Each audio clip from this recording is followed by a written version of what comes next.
Hello friends, as we discussed in the last video, limiting factor sums and what is marginal costing. We have seen under that video what is marginal costing, what are the basics of marginal costing, what is contribution, what is PV ratio and how to calculate the sums of limiting factors. Now today we are going to discuss with make or buy decision, मतलब whether we have to make यानी whether we have to produce that particular product or we have to buy from the market that product. My dear friends, start करते हैं. एक सम हमें यहाँ पे दिया हुआ है. A mobile manufacturing company finds that while its cost ₹6.25 each to make a component X 2370 जो भी हो आपका कोई मटेरियल का कोड है, मटेरियल है आपका कोई. The same is available in the market at ₹5.75 with an assurance of continue supply. The break down of the cost is as follows. My dear friends, हमें यहाँ पे ऐसा बोला गया है कि अगर कोई मोबाइल मैन्युफैक्चरिंग कंपनी है, अगर वो उसको पर्टिकुलर उसकी कॉस्ट फाइंड आउट करती है तो उसको 6.25 में पड़ रहा है, और अगर वो मार्केट से उसको परचेस कर रही है तो 5.75 में उसको अवेलेबल हो रहा है, और उसका ब्रेकअप जो है कॉस्ट का वो हमें यहाँ पे दिया हुआ है. डायरेक्ट मटेरियल जो है 2.75 ईच, डायरेक्ट लेबर है 1.75 ईच, अदर वेरिएबल्स हमें दिए 0.50 each, depreciation and other fix cost हमें दिया 1.25 ईच, एंड टोटल कुल मिला के हमें कॉस्ट दी हुई है 6.25 ईच. शुड यू मेक और बाय, हमें यहाँ पे क्या करना चाहिए, बनाना चाहिए या फिर बाय करना चाहिए. What would be your answer if the supplier offers the component at ₹4.85 each. अगर वो सप्लायर आपको 5.75 की जगह अगर वो आपको 4.85 में देने को रेडी है तो आप क्या करोगे, तो आपका डिसीजन क्या होगा वो हमें यहाँ पे शो करना है. तो माय डियर फ्रेंड्स, देखते हैं इसका कैलकुलेशन किस तरह से होगा. सबसे पहले हमें इसकी मार्जिनल कॉस्ट निकालनी पड़ेगी. मार्जिनल कॉस्ट का मतलब क्या होगा, एडिशनल कॉस्ट, वेरिएबल कॉस्ट जो होती है वो. सिंपल सी बात है, देखते हैं. तो सर यहाँ पे मार्जिनल कॉस्ट की अगर मैं बात करूँ तो 2.75 जो है हमारा डायरेक्ट मटेरियल है, 1.75 वो हमारा डायरेक्ट लेबर है, और 0.5 जो है वो हमारा अदर वेरिएबल्स हमें दिया हुआ है. Sir depreciation and other fix cost दिया है. My dear friends, in marginal costing we are not going to consider fix cost और depreciation cost because they are fix cost. तो हम यहाँ पे उसको कंसीडर नहीं करेंगे. तो हमारा टोटल यहाँ पे कितना आ रहा है मार्जिनल कॉस्ट का, तो सर हमारा टोटल आ रहा है ₹5. तो सिंपल सी बात है, अगर वो मुझे 5.75 में दे रहा है और मेरी अगर एडिशनल कॉस्ट, मार्जिनल कॉस्ट अगर ₹5 है, तो मुझे क्या करना चाहिए सर, मुझे यहाँ पे उसको प्रोड्यूस करना चाहिए. तो सिंपल सी बात है, अगर मार्केट में 5.75 में अवेलेबल है और अगर मेरी मार्जिनल कॉस्ट ₹5 है तो मुझे क्या करना चाहिए, उसको बनाना चाहिए, मतलब प्रोड्यूस करना चाहिए. We have to produce it. My dear friends, दूसरा क्वेश्चन ऐसा पूछा गया हमें कि भाई what would be your answer, your decision if the supplier offers the component at ₹4.85 each. My dear friends, हमारी मार्जिनल कॉस्ट कितनी है, ₹5. अगर आपको कोई ₹5 से कम में दे रहा है तो we have to go for it, मतलब we have to buy from the market. तो हमें यहाँ पे ऐसा बोला कि अगर वो सप्लायर 4.85 में देगा तो आप क्या करोगे. बट ऑब्वियस है सर, मेरी कॉस्ट से तो वो कम ही है, मतलब मेरी जो मार्जिनल कॉस्ट है, वेरिएबल कॉस्ट है, उससे तो कम प्राइस में ही मुझे अवेलेबल हो रहा है. तो मुझे क्या करना चाहिए, 4.85 में उसको परचेस कर लेना चाहिए, मतलब we have to buy it from the market, not going to produce. My dear friends, I hope so कि आपको ये समझ में आया होगा. और it is my humble request कि अगर आपने अब तक हमारा चैनल सब्सक्राइब नहीं किया है तो प्लीज़ सब्सक्राइब करें, और हमारे जो भी वीडियोज़ है उसको शेयर करें, लाइक ज़रूर करें. Thank you. आगे बढ़ते हैं. Diversification of production. अगर मैं प्रोडक्शन का डाइवर्सिफिकेशन कर रहा हूँ, इन दैट केस हमारा डिसीजन क्या होगा. एक इलस्ट्रेशन दिया है, यहाँ पे देखते हैं. The following data are available in respect of the product A manufactured by Pankaj limited. एक कंपनी है पंकज लिमिटेड, उसका एक प्रोडक्ट ए है, उसके बाइफिकेशन हमें यहाँ पे दिया हुआ है. Sales 2,50,000, direct materials 1 lakh, direct wages 50,000, variable overheads 25,000, fix overheads 50,000. Fine. The company now propose to introduce a new product B so that sales may be increased by ₹50,000. There may be no increase in fixed cost and fixed estimated variable cost of the product B are direct material 24,000, direct wages 11,000, overhead 7,000. Advise whether product B will be profitable or not. हमें यहाँ पे product B जो भी है profitable होगा या नहीं होगा वो हमें यहाँ पे शो करना है. देखते हैं माय डियर फ्रेंड्स. तो सर हमारा पहले तो ये चेक करना पड़ेगा कि हमारा जो प्रोडक्ट ए है वो हमारे लिए कितना प्रॉफिटेबल है, और अगर मैं प्रोडक्ट बी को एक्वायर करता हूँ, मतलब अगर मैं प्रोडक्ट बी को प्रोड्यूस करता हूँ तो वो उसमें मेरी प्रॉफिटेबिलिटी कितनी होगी.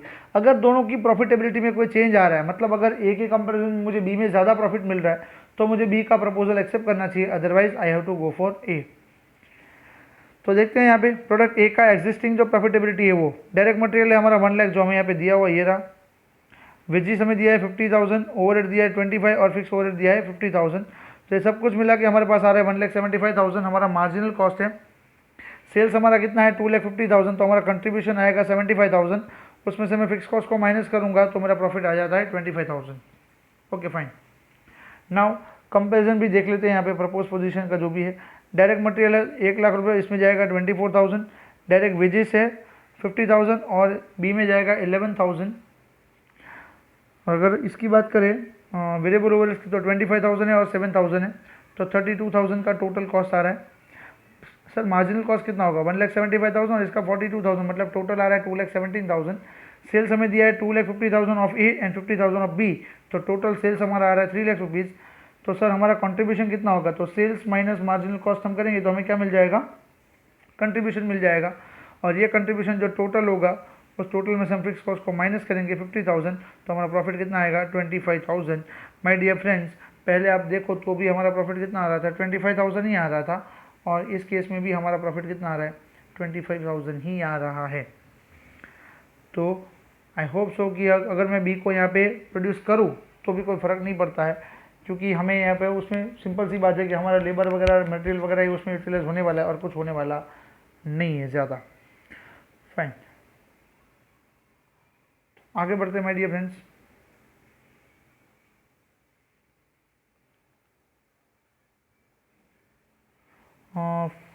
Fixation of selling price. My dear friends, हमें यहाँ पे सेलिंग प्राइस को फिक्स करना है, तो किस तरह से हम सेलिंग प्राइस को फिक्स कर सकते हैं देखते हैं।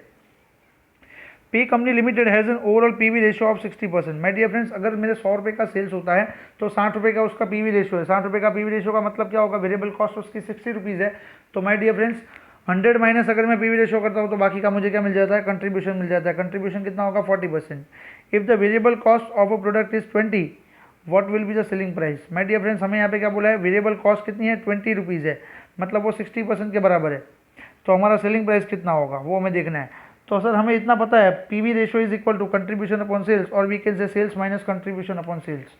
ओके, तो वेरिएबल कॉस्ट मुझे दिया है, पीवी रेशियो भी दिया है, तो मुझे सेल्स मिल जाएगा। यस माय डियर फ्रेंड्स, मिल जाएगा। तो सिंपल सी बात है, हम यहाँ पे कितना लेंगे? सपोज मान लेते भाई हमारा सेलिंग प्राइस कितना होगा?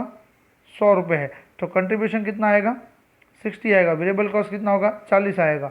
When the variable cost is 40, the selling price is 100, तो वेरिएबल कॉस्ट हमारी यहाँ पे कितनी है? 20 है। एट दैट टाइम हमारा कितना होगा? तो 100 डिवाइड बाई 40 इंटू 20 करेंगे तो हमें क्या मिल जाएगा? 50 रुपीज़ हमारा मिल जाएगा सेलिंग प्राइस। वेरी इजी है। अगर माय डियर फ्रेंड्स आपको ये फॉर्मूलाज पता है कि भाई कंट्रीब्यूशन या PV ratio is equal to contribution upon sales, या फिर मैं ऐसा बोल सकता हूँ PV ratio is equal to sales minus variable cost upon sales, ये जो दो फॉर्मूला हमें यहाँ पे दी है बहुत ही इंपॉर्टेंट है पीवी रेशियो की। अगर मैं उस पर अप्लाई कर देता हूँ तो मुझे मेरा आंसर ऑटोमेटिक मिल जाता है। या तो फिर मैं यहाँ पे ये भी कर सकता हूँ कि सर इसमें डायरेक्टली वैल्यूज पुट डाउन कर दूँ। सर ये 60 है, तो 60 इज इक्वल टू सेल्स मेरा पता नहीं है, एक्स कर दो, यहाँ पे 20 कर दो अपॉन एक्स कर दो, तो भी आपको मिल जाएगा एक्स का वैल्यू, वो भी हमारा 50 के बराबर ही आएगा। आगे बढ़ते हैं my dear friends. Export market versus home market. Sir suppose मान लीजिए अगर मैं इंडिया के अंदर यानी कि हमारे होम मार्केट के अंदर कोई भी सेलिंग कर रहा हूँ और उसके सामने अगर मुझे एक ऑर्डर मिलता है कि सर सपोज मान लो अगर आपको पर्टिकुलर चीज़ को एक्सपोर्ट करना है, लेकिन कंडीशन ये होगी कि आपको कम प्राइस में उसको एक्सपोर्ट करना है, तो हमें ये देखना होगा कि अगर मैं उसको कम प्राइस में दे रहा हूँ तो भी मुझे प्रॉफिट बेनिफिट हो रहा है कि नहीं हो रहा है। तो मुझे होम मार्केट जो भी है उसको भी कवर करना है और हमारा जो एक्सपोर्ट मार्केट है उसको भी कवर करना है।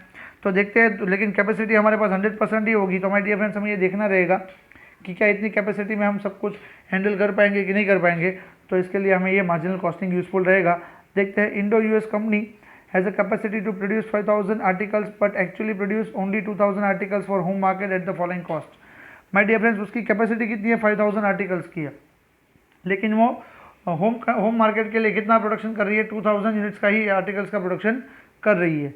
और यहाँ पे उसकी कॉस्ट वगैरह दी है, मटेरियल दिया है, वेजेस, फैक्ट्री ओवरहेड्स में दिया है फिक्स 12,000, वेरिएबल है 20,000 और एडमिन ओवरहेड्स में दिया है fix 18,000, selling and distribution overheads में दिया है फिक्स 10,000 और variable 16,000। The home market can consume only 2000 articles of the selling price ₹80 per article.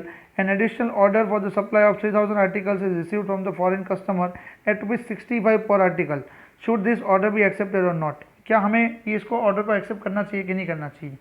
तो सबसे पहले तो मैं एक काम करता हूँ, मेरे जो प्रेजेंट प्रॉफिटेबिलिटी है उसको मैं कंसिडर कर लेता हूँ। उसके बाद अगर मैं एक्सपोर्ट का ऑर्डर लेता हूँ तो मेरी करंट जो मेरी प्रॉफिटेबिलिटी है उसके ऊपर कोई इंपैक्ट हो रहा है कि नहीं हो रहा है।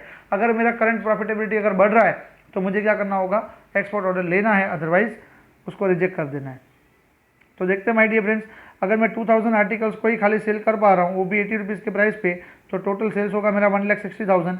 उसमें से मैं सारी वेरिएबल कॉस्ट माइनस कर दूंगा। मटेरियल है 40,000, वेजेस है 36,000 और वेरिएबल ओवरहेड्स जो भी हमें दिए फैक्ट्री के 20,000, सेलिंग एंड डिस्ट्रीब्यूशन की दिए 16,000, टोटल दिया है 1,12,000, तो हमारा कंट्रीब्यूशन आ जाता है 48,000।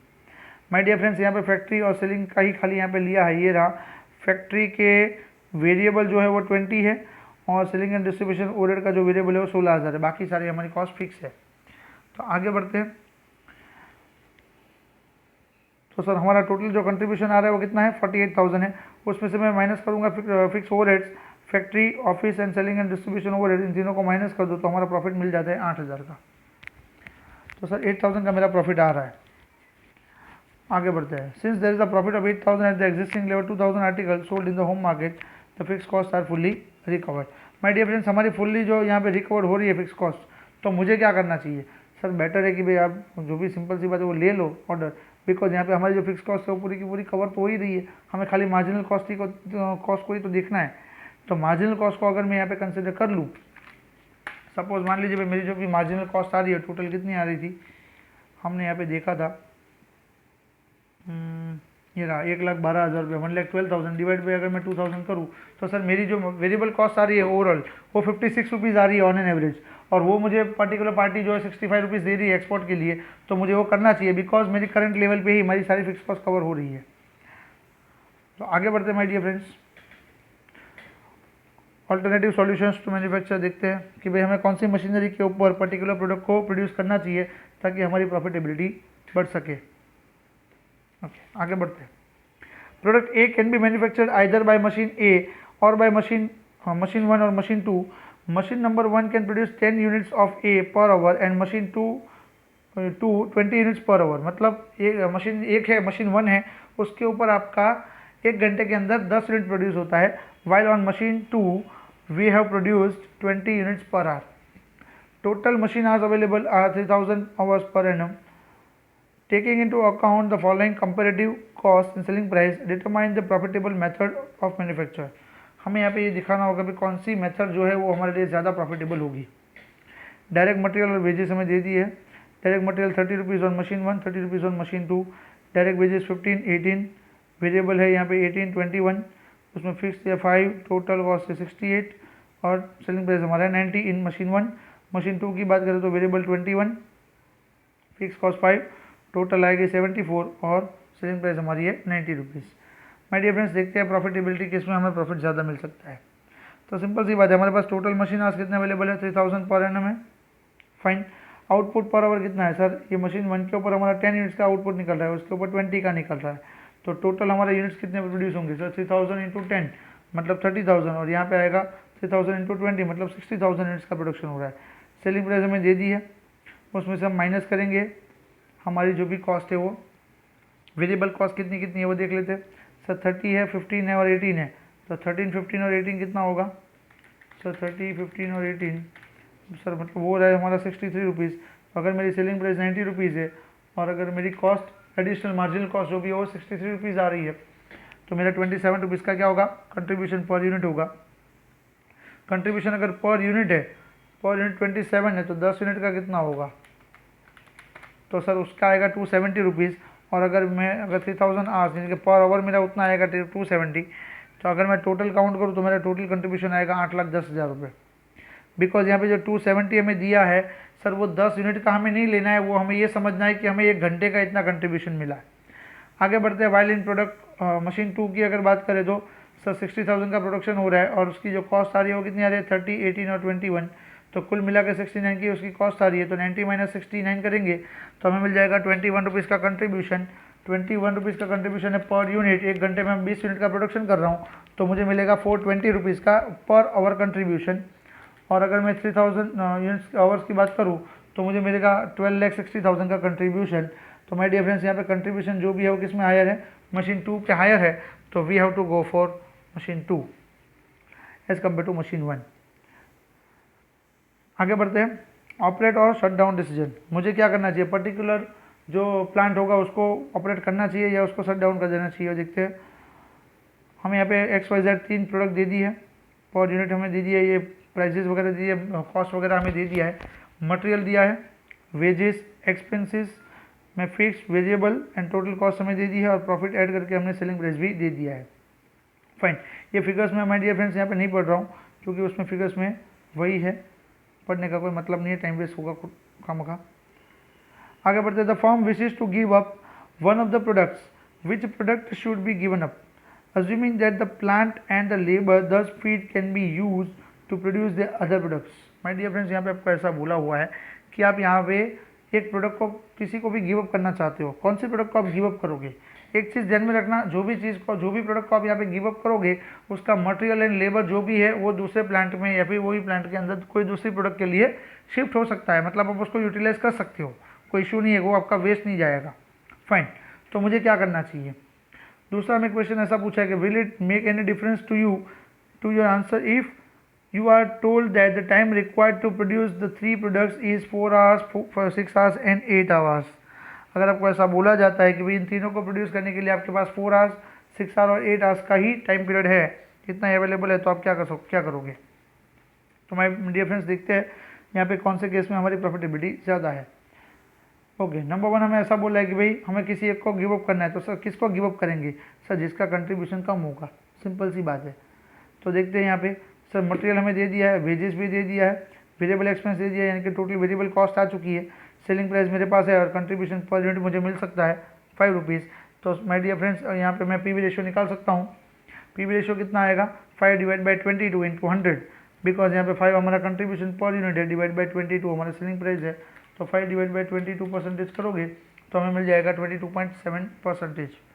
फाइन, वैसे ही हम y की अगर बात करें तो मटेरियल है, वेजेस दिया है, वेरिएबल एक्सपेंस दिया है, इन तीनों का टोटल करेंगे तो हमें मिल जाती है टोटल वेरिएबल कॉस्ट। और टोटल वेरिएबल कॉस्ट को अगर मैं सेलिंग प्राइस में से माइनस करूँ जो हमें दी गई है 25 रुपीज़, तो मुझे यहाँ पे 25 माइनस 19.50 करना पड़ेगा, तो हमें मिल जाएगा 5.5 रुपीज़ का कंट्रीब्यूशन, डिवाइडेड बाय 25 इंटू 100 करेंगे तो हमें मिल जाएगा 22 रुपीज़ का contribution. Same like in product Z हमें करना है तो हमें 20% का कंट्रीब्यूशन यानी कि पीवी रेशियो मिल जाता है। तो हमें क्या करना चाहिए, सर जिसका लोएस्ट कंट्रीब्यूशन है, जिसका कंट्रीब्यूशन क्या है, लोएस्ट है, मतलब पीवी रेशियो जिसका लोएस्ट है उसको आप क्या करोगे, इग्नोर करोगे, मतलब उसका प्रोडक्शन अगर आप बंद कर दो तो चल सकता है, मतलब प्रोडक्ट जेड जो भी है वो कोई काम की नहीं होगी, मतलब अगर आप गिव अप करना चाहते हो तो प्रोडक्ट जेड को कर सकते हो। फाइन, दूसरे क्वेश्चन के अंदर हमें ऐसा पूछा है कि अगर टाइम जो भी रिक्वायर्ड है, टाइम के बेसिस पे अगर देखें तो एक्स बनाने में 4 घंटे लगते हैं, वाई बनाने में 6 घंटे लगते हैं और जेड बनाने में 8 घंटे लगते हैं। तो माय डियर फ्रेंड्स, हमें ये यहाँ पे देखना पड़ेगा, जिसका पर आवर कंट्रीब्यूशन कम है उसको हम यहाँ पे रिजेक्ट करेंगे। तो देखते हैं, सर कंट्रीब्यूशन पर यूनिट हमने ऊपर निकाल लिया है 5, 5.5 एंड 6। ओके, टाइम कितना रिक्वायर्ड है, 4 आवर्स, 6 आवर्स एंड 8 आवर्स। तो माय डियर फ्रेंड्स, यहाँ पे मैं क्या करूँगा, 5 डिवाइड बाई 4 मतलब 1.25 रुपीज़ का पर आवर कंट्रीब्यूशन मुझे मिल रहा है, क्योंकि ये लिमिटिंग फैक्टर जैसा हो जाता है माय डियर फ्रेंड्स, ध्यान में रखिएगा। यहाँ पे 5.5 डिवाइड बाई 6 करेंगे तो हमें मिल जाता है 0.916 का कंट्रीब्यूशन पर आवर, और यहाँ पे 6 डिवाइड बाई 8 करता हूँ तो मुझे मिल जाता है 0.75 कंट्रीब्यूशन पर आवर। सिंपल सी बात है, यहाँ पे जो प्रोडक्ट जेड है वही हमें वापस से सेम पर आवर जो कंट्रीब्यूशन है उसमें लोएस्ट आ रहा है, मतलब हमें क्या करना चाहिए, अगर हमारे पास 4, 5, 6 आवर्स का भी टाइम का अगर हमें बोला गया है तो भी हमें प्रोडक्ट जेड को ही इग्नोर करना पड़ेगा, मतलब उसको गिव अप करना रहेगा। I hope so my dear friends कि आपको ये समझ में आया होगा। आगे के सम्स जो भी हो हम नेक्स्ट वीडियो में कवर करेंगे। आई होप सो कि आपको ये समझ में आएगा। एंड लाइक करें, शेयर करें और सब्सक्राइब करना ना भूलें। Thank you, thanks for watching.